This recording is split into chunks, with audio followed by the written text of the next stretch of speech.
Hello everyone. Before I start, I'd like to show you my amazing drawing skill.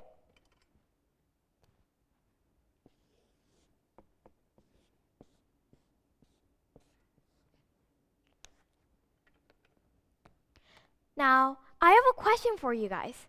Do you think I tried my best in drawing this?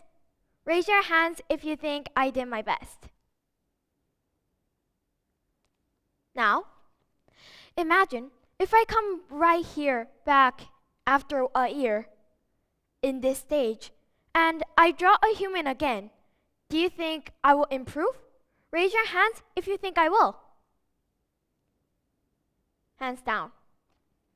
Today, I'm here because I got selected as a TEDx speaker. And I think this also proves that I am a speaker and a debater.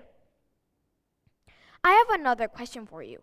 When you hear that I am a speaker and a debater, especially a competitive speaker, then do you think I'm smart or dumb? Raise your hands if you think I will be smart. Hands down. Now, if someone says that they're really good at something and they're competitive at something, people usually think that they're going to be born smart, born to be good at this. However, the truth is that they're experiences that shape them into who they are now. It was back then when I was in grade 4, I had a great passion for debate. After 6 months of being inside the big debate academy, I took my first level test. Now, I was really confident and I thought I could pass with a high score like usual. Yes, I did pass. However, there was a really big surprise behind that result.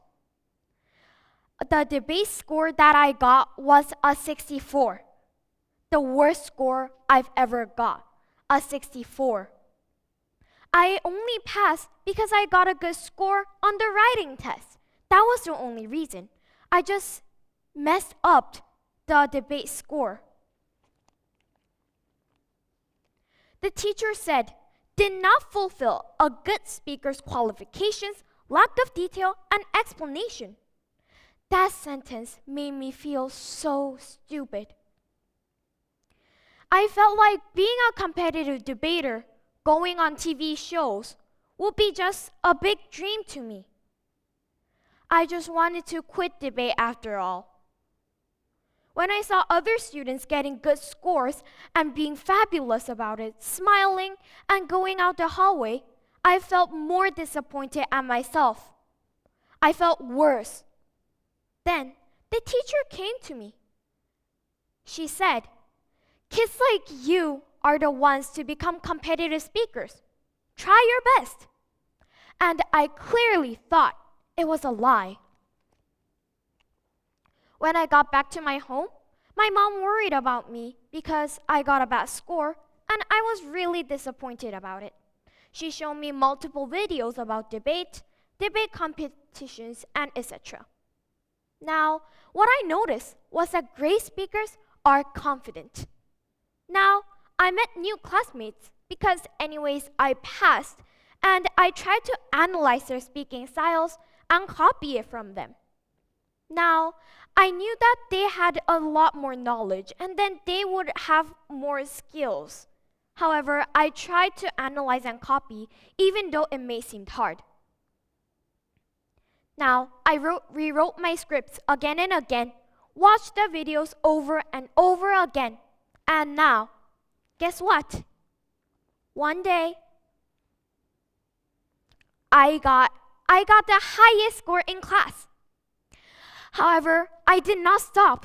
I kept improving, practicing, and doing more and more. Now, this journey brought me here, standing over here, giving you a TED Talk.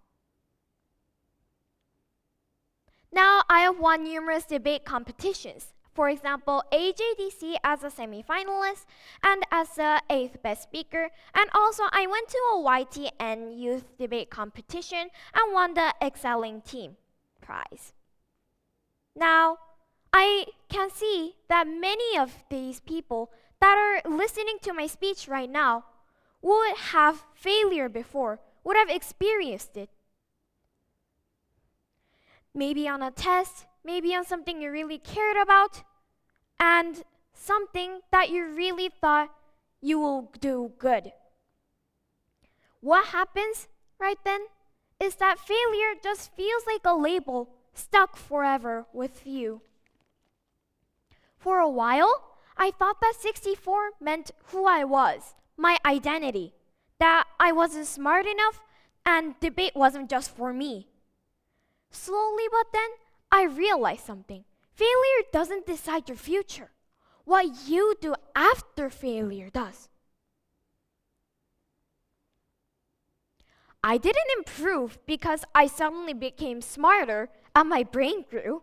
I improved because I kept showing up on classes, practicing, watching, analyzing, and failing again, trying one more time, and standing up.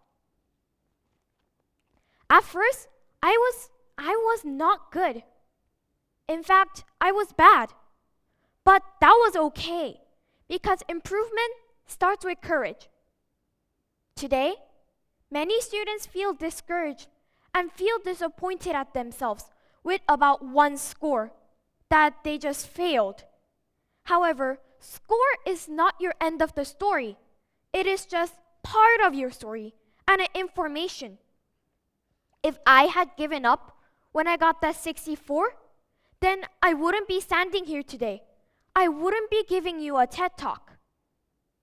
So, if there's something that you think you're really bad at, and you think you're disappointed at yourself, don't ask if I'm smart enough, if I'm good enough, should I need to quit? No. Ask yourself, am I brave enough to keep going? Because nobody in this world is born smart. We become better one attempt at a time. When I faced failure, I stood up and I practiced again and again and again with belief and courage. So if you're afraid of failing again, then remember this.